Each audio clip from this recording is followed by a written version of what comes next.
Counting होगी, किस तरह की तैयारियां प्रदेश कांग्रेस की रहेंगी? हम लोग 3 4 5 दिन से जो भी इंस्ट्रक्शन कैंडिडेट्स को, हमारे कांग्रेस के कार्यकर्ताओं को, संगठन के पदाधिकारियों को जो हम दे सकते हैं वो दे रहे हैं।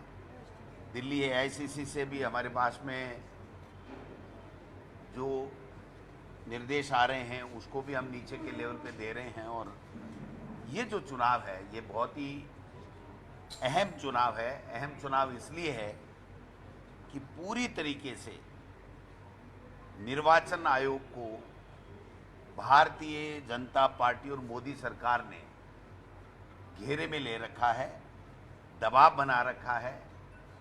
और जिस प्रकार से आपने देखा होगा कि चाहे वो हमारे अखिल भारतीय कांग्रेस कमेटी की तरफ से या प्रदेश कांग्रेस कमेटी की तरफ से चुनाव आयुक्तों को जो भी शिकायतें की गई, एक भी शिकायत के ऊपर किसी को नोटिस नहीं दिया गया।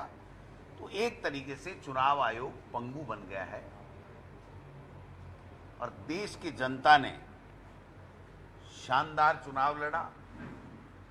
जो मुद्दे थे देश के लोगों के, उन मुद्दों के ऊपर उन्होंने वोट किया है। देश के लोकतंत्र को बचाने के लिए, देश के संविधान को बचाने के लिए और देश में जो 10 साल से तानाशाही चल रही है उसको उखाड़ फेंकने के लिए देश के लोगों ने वोट दिया है। परिणाम कल 4 तारीख को आएंगे, लेकिन हम पूरी तरीके से आश्वस्त हैं कि राजस्थान में जिस प्रकार से प्रदेश की जनता ने, कांग्रेस के कार्यकर्ताओं ने आशीर्वाद दिया है, मेहनत की है और वो जो वोटिंग की है वो इंडिया गठबंधन के पक्ष में की है और अच्छी खासी सीटों के ऊपर हम लोग जीत करके यहां से इंडिया गठबंधन की सरकार में शामिल होंगे। भारतीय जनता पार्टी के पास में कोई मुद्दे नहीं थे, क्योंकि 10 साल से मोदी सरकार जो काम कर रही थी उसमें कोई काम उन्होंने कोई ऐसा किया हो जिससे महंगाई कम हुई हो, बेरोजगारी कम हुई हो, किसान की आमदनी बढ़ी हो, बीपीएल परिवार जो थे वो कोई बीपीएल से निकल करके और मीडियम क्लास में आए हों, विदेश नीति में उन्होंने कोई अच्छा किया हो, आर्थिक नीति में कोई अच्छा किया हो। किसी भी सेक्टर में वो अच्छा नहीं कर पाए। ये जनता में गुस्सा था और जिस प्रकार से संवैधानिक संस्थाओं का दुरुपयोग केंद्र की सरकार कर रही थी और विशेष रूप से जो संविधान बदलने के लिए जो इनके एमपीज, आरएसएस के लोग जो बयान दे रहे थे कि हमें 400 पार चाहिए क्योंकि हमको संविधान बदलना है, तो इन सब चीज़ों को ध्यान में रखते हुए भारतीय जनता पार्टी और मोदी सरकार को उखाड़ फेंकने के लिए देश और प्रदेश की जनता ने वोटिंग की है। और राजस्थान में मेरा ऐसा मानना है कि 6 महीने में जो भजन लाल जी की सरकार है, जिसको हम लोग परिचित सरकार पूरे प्रदेश की जनता कहती है, वो पॉपुलर हो गई इस नाम से क्योंकि वो पर्ची से ही बने थे, बहुमत से या वोटिंग करा के नहीं बने थे, एमएलए की राय से भी नहीं बने थे। तो वो सरकार 6 महीने में कुछ भी काम नहीं कर पाई है। आप देखिए, 2 चीज़ें उन्होंने, यमुना जल समझौता और ईआरसीपी का एमओयू की बातें करते रहे, एक बूंद पानी वो लाए नहीं। वो एमओयू आज तक उनके मुख्यमंत्री जी के हाथ लगा नहीं और जनता को वो दिखा नहीं पाए, मीडिया को वो दिखा नहीं पाए। वो केवल चुनाव तक का प्रोपेगेंडा था।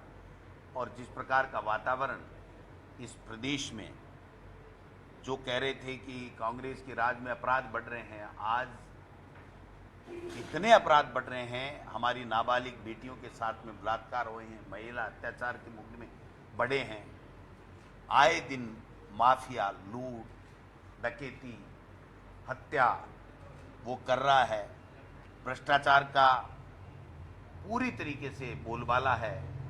तो ऐसे में लोग ठगे गए। उन्होंने कहा कांग्रेस की इतनी अच्छी योजनाएं थी, मुख्यमंत्री चिरंजीवी योजना 25 लाख का इलाज था, इन्होंने न तो कोई गरीब का इलाज किया, हीट वेव जो थी उसके अंदर इन्होंने कोई इंतजामात की नहीं किए, लोग तेज लू से मरते रहे, और यहाँ एसएमएस में 50-50 डेड बॉडी रोजाना आ रही थी, आधी से ज़्यादा वहाँ पर अज्ञात डेड बॉडी थी जो बेचारे कमाने खाने के लिए, मजदूरी करने के लिए यहाँ आए हुए थे, उनकी पहचान तक नहीं की गई, इनके कान पे जू नहीं रहेगी। आखिरी में मुख्यमंत्री जी ने एक मीटिंग ली और पता नहीं उस मीटिंग का क्या रिजल्ट आया, क्या इन्होंने व्यवस्थाएं की, हमारे सामने तो कोई मीडिया के माध्यम से या उनके प्रेस नोट के माध्यम से कोई बात आई नहीं। केवल मेहंदीपुर बालाजी में जाकर के और उन्होंने कहा कि हीट वेव चल रही है, सब प्रसन्न रहें, देश के प्रधानमंत्री जी तीसरी बार बन रहे हैं। इसका मेरे तो समझ में नहीं आया कि हीट वेव का तीसरी बार बनने से क्या संबंध है। तो मैं समझता हूं कि इसलिए लोगों ने केंद्र की मोदी सरकार की विफलताओं के ऊपर, हमारी कांग्रेस के न्याय पत्र और हमारी जो गारंटी हैं उसके ऊपर विश्वास करके, और यहाँ पर राजस्थान में जो सरकार है वो सरकार नाम मात्र की है, उसने कोई काम नहीं किया। इन सब चीज़ों को ध्यान में रखते हुए लोगों ने वोटिंग की और कांग्रेस और इंडिया गठबंधन के उम्मीदवारों को जिताने का काम कल की काउंटिंग के रिजल्ट से आए। अच्छा, 295 सीटें अगर आप भी जाती है तो चेहरा कौन है? बताया ना, हम सक्षम हैं तय करने में।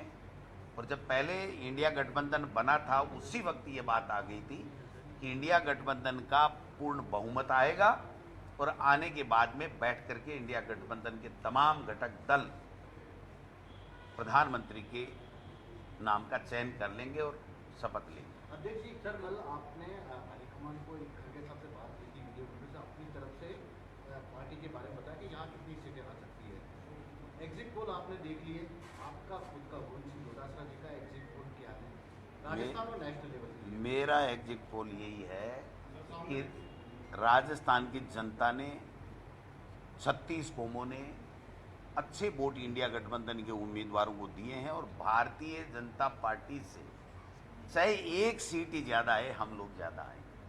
और मैंने कल शायद खुलासा भी किया होगा कि हम लगभग 10 सीटों में 100% हैं और 8 सीटें ऐसी हैं जहां पर हमारा एज है, हम उसमें प्लस हैं, क्लोज कंटेस्ट है बल्कि प्लस है, तो उसमें से 8 भी आ सकती हैं, 7 भी आ सकती है, 6 भी आ सकती है, 5 भी आ सकती है।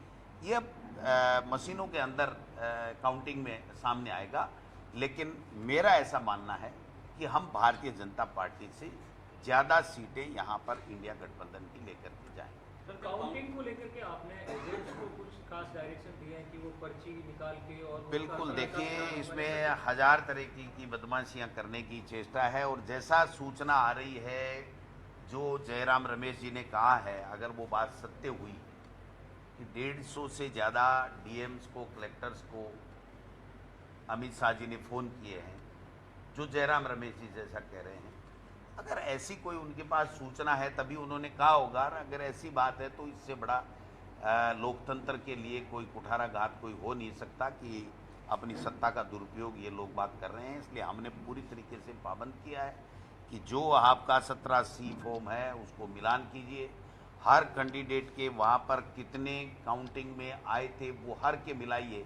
मान लीजिए हम कांग्रेस के एजेंट हैं, कांग्रेस का लिख लिया, लेकिन नोटों में आए या तीसरे कोई कैंडिडेट के आए, वो बीजेपी के जोड़ के बता दिए, टोटल बराबर मिला दिया कि साहब 2000 वोट पड़े, ये 2000 का आंकड़ा लो, लेकिन उसमें बीजेपी के दूसरे नोटों वाले काउंटिंग कर दिए, तो हम क्या करेंगे? तो ये सारी चीज़ें हमारे दिमाग में है और ये सब चीज़ें हमने नीचे तक कन्वे किया है और सब लोग सतर्क हैं पूरे तरीके से। काफ़ी लोगों ने तो, कैंडिडेट्स ने तो मशीन के पैरा भी लगाया है, मशीन के पैरा भी लगाया है कि दिन रात उसकी चौकसी भी की है कि कहीं ये मशीनें बदल नहीं। स्ट्रॉन्ग रूम में पैरा कहाँ लगाया?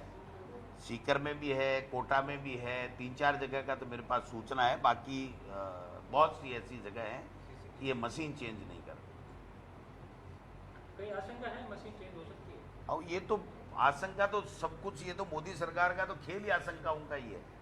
ये तो पूरा का पूरा आप बताओ कि जो एग्जिट पोल आए उसमें जितनी सीटों पे जिस पार्टी ने चुनाव नहीं लड़ा उससे दुगुनी सीटें दे रहे हैं।